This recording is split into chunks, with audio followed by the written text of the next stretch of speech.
Could this be the guitar that changed the course of rock history? In the bustling dockside city of Liverpool, Harold Harrison went out to buy his son a harmonica, but came back instead with this guitar. George Harrison took to the guitar with relish and set about learning a few chords. As fate would have it, 6 months later, George would meet a lad named John Lennon, and the fate of rock history would take an unavoidable turn for the better.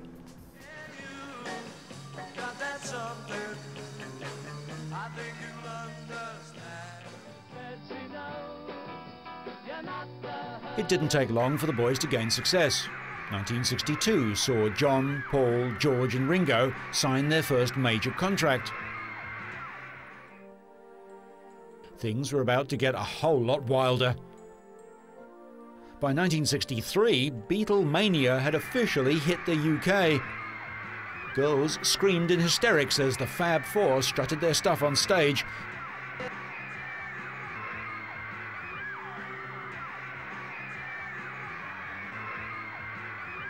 But this reception was nothing compared to what awaited the boys across the pond in the USA.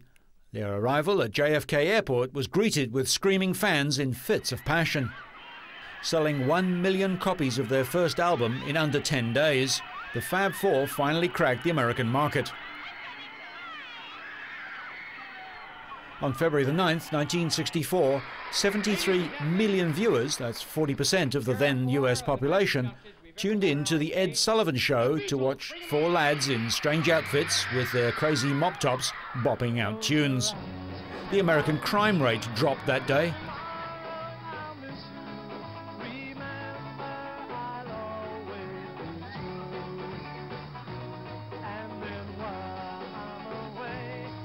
And shortly, the Beatles occupied the top 5 spots on the American charts, a record that is yet to be broken.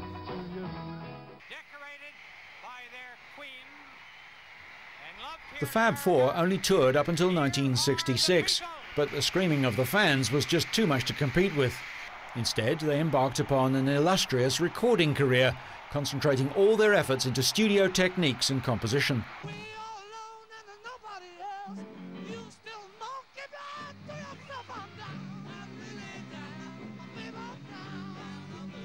The 1967 album Sgt. Pepper's Lonely Hearts Club Band is often cited by many music aficionados as being the first and perhaps best rock concept album.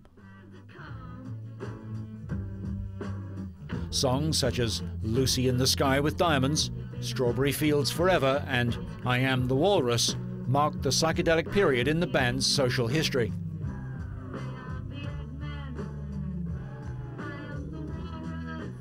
'68 saw the Fab Four embark on a spiritual journey, spending time in India, learning the arts of transcendental meditation and yoga. But things did not remain blissful for long. Later that year, Thomas Murray had the great fortune to photograph the group as they went around London for the day. According to Thomas, the group were in high spirits. But unfortunately, this was one of the last times the group would be together to be photographed, all in the name of fun. John, Paul, George and Ringo were drifting apart. The death of their manager and the intensity of John's new relationship with Japanese artist Yoko Ono are often cited as the main reasons for the group's demise. By 1970, Paul McCartney made the move to dissolve the 10-year partnership. Unfortunately, the Beatles were never given the chance to reunite. On the 8th of December 1980, John Lennon was shot by a mad gunman in New York. It was the end of an era. But for many, Beatlemania is alive and well. The music, the hairstyles, the fashion and the art of John, Paul, George and Ringo lives on in the hearts of millions.